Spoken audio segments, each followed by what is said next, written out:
Lebanon Israel के हमलों से जूझ रहा है। इस मुस्लिम देश के बारे में एक दिलचस्प बात ये भी है कि 55 लाख की आबादी वाले लेबनान में 25 लाख से अधिक लोग फ्रेंच भाषा बोलते हैं, जबकि यहाँ की आधिकारिक भाषा अरबी है। आइए जानते हैं इस मुस्लिम देश लेबनान में कैसे फ्रेंच का दबदबा कायम हुआ। अरबी दुनिया के मुस्लिम देशों की आधिकारिक भाषा है, लेकिन एक देश ऐसा भी है जहां फ्रेंच का दबदबा है। 55 लाख की आबादी वाले लेबनान में 25 लाख से अधिक लोग फ्रेंच भाषा बोलते हैं।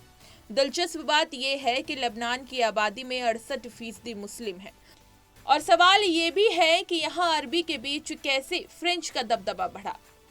लेबनान जाएंगे तो बहुत आसानी से लोग फ्रेंच बोलते हुए मिल जाएंगे। अब लेबनान फिर से चर्चा में है। चर्चा की वजह है एयर स्ट्राइक। इजराइल ने लेबनान पर हवाई हमले किए हैं। इन हमलों में हिजबुल्लाह के ठिकानों को निशाना बनाया गया।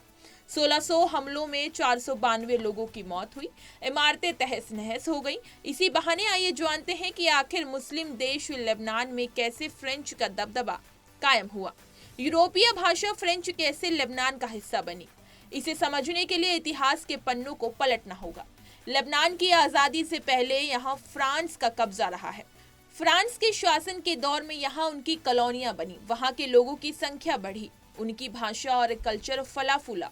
फ्रांस ने लेबनान में दशकों तक शासन किया। यहाँ शासन 1943 तक लेबनान को फ्रांस से आज़ादी मिलने तक लागू रहा। यही वजह है कि जब जब लेबनान में अशांति होती है तो फ्रांस सक्रिय हो जाता है और कई कदम उठाता है। लेबनान पर फ्रांस ने ऐसा असर छोड़ा कि आज तक वो इससे पूरी तरह से निकाल नहीं पाया। स्थानीय लेबनानी बातचीत में फ्रेंच और अरबी का इस्तेमाल करते हैं। ये लेबनान को आधुनिक युग से अलग बनाता है और खाड़ी देशों या इराक या ईरान की तुलना में यूरोपीय प्रभाव बहुत अधिक महसूस किया जाता है। ये दिलचस्प स्थिति है क्योंकि स्थानीय लेबनानी लोगों द्वारा उनके वाक्यों में इस्तेमाल किए गए अरबी शब्दों में फ्रेंच का असर साफ दिखता है। लेबनान में बड़े पैमाने पर लोग फ्रेंच बोलते हैं और इसी भाषा में पढ़ाई भी करते हैं। लेबनान की 40% से अधिक आबादी फ्रेंच बोलती है।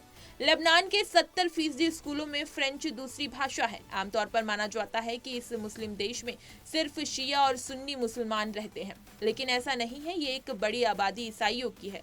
इस आबादी के बीच सबसे ज्यादा फ्रेंच बोली जाती है, और अगर कोई लेबनान जाता है तो वहाँ अरबी, फ्रेंच और अंग्रेजी जैसी भाषाएं सबसे ज्यादा सुनी जाती हैं। यही वजह है कि फ्रांस का लेबनान से खास कनेक्शन है। लेबनान में हुए इजरायली हमलों के बाद फ्रांसीसी राष्ट्रपति मैक्रों ने बम विस्फोटों पर गहरी चिंता जताई। उनका मानना है कि ऐसी घटनाएं तनाव को बढ़ाएंगी। इसके साथ ही उन्होंने लेबनान के राजनीतिक और सैन्य नेताओं को जिम्मेदारी से काम करने की अपील की है। सभी लेबनानी दलों को संयम रखने की बात कही है। इसी तरह की तमाम खबरें और अन्य अपडेट्स के लिए बने रहिए हमारे साथ और देखते रहिए punjabkesari.com।